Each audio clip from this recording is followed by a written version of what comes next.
শেষ হলো দ্বাদশ বিপিএল এর নিলাম। চমক দেখিয়ে সর্বোচ্চ ১,১০,০০,০০০ টাকায় নাঈম শেখকে কিনে নিয়েছে চট্টগ্রাম রয়্যালস।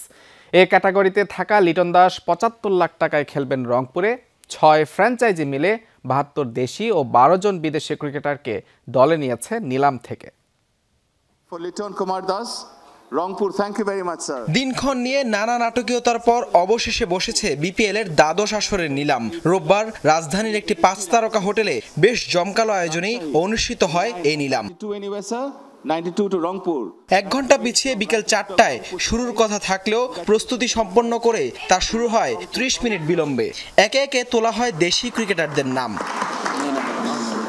যেখানে সবচেয়ে বড় চমক দেখিয়েছেন নাঈম শেখ। ক্যাটাগরি এতে থাকা এই বাঁহাতি ওপেনারকে ১,১০,০০,০০০ টাকায় দলে ভিড়িয়েছে চট্টগ্রাম রয়্যালস। দ্বিতীয় সর্বোচ্চ তাহিদ হৃদয়কে রংপুর কিনে নিয়েছে ৯২ লাখ টাকায়। এদিকে এ ক্যাটাগরিতে থাকা আরেক ক্রিকেটার লিটন দাসকে রংপুর নিয়েছে মোটে ৭৫ লাখ খরচায়।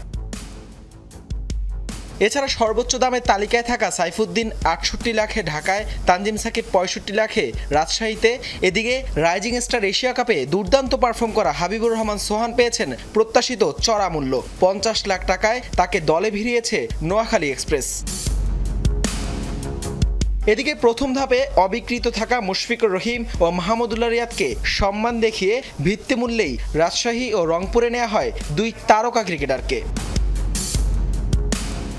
এরপর নিলামে তোলা হয় বিদেশি ক্রিকেটারদের নাম, যেখানে সর্বোচ্চ ৫৫,০০০-এ দাসুন সানাকাকে নিয়েছে ঢাকা ক্যাপিটালস। $৩৫,০০০ চট্টগ্রামে নিরোশন ডিকভেলা, $৩৫,০০০ অ্যাঞ্জেলো ম্যাথিউসকে দলে ভিড়িয়েছে সিলেট টাইটান্স।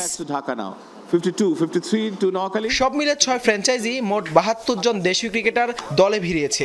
বিপরীতে বিদেশি ক্রিকেটার বিক্রি হয়েছে ১২ জন। সবচেয়ে বেশি ১৩ জনকে দলে নিয়েছে নোয়াখালী এক্সপ্রেস। তবে ১২ ক্রিকেটার নিয়ে সর্বোচ্চ ৪,১৬,০০,০০০ টাকা খরচ করেছে Rangpur Riders. Player number 18 is out. Hasan Al Maruf, Jamuna Sports, Dhaka.